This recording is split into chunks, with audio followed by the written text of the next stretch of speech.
ব্যাপার? এত জায়গা থাকতে আমার পাশে এসে দাঁড়ালো কেন? নিশ্চয়ই খারাপ মতলব আছে।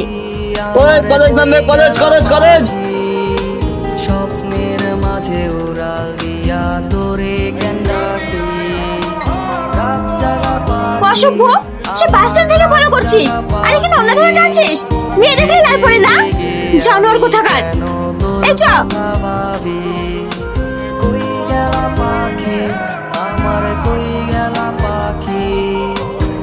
আচ্ছা ঠিক আছে আব্বু, আমি যাওয়ার সময় তোমার ওষুধ নিয়ে যাব। শোনো, ঠিক আছে আব্বু, এখন রাখছি। হ্যাঁ বলো। তুমি বাসের ছেলেটাকে ফালতু ফালতু মারলে, ও তোমার অন্য ধারে টানেনি। তোমার অন্যটা বাসের সিটে আটকে গেছিল। হ্যাঁ, কি বলছো তুমি? হ্যাঁ, না বুঝে হট করে গায়ে হাত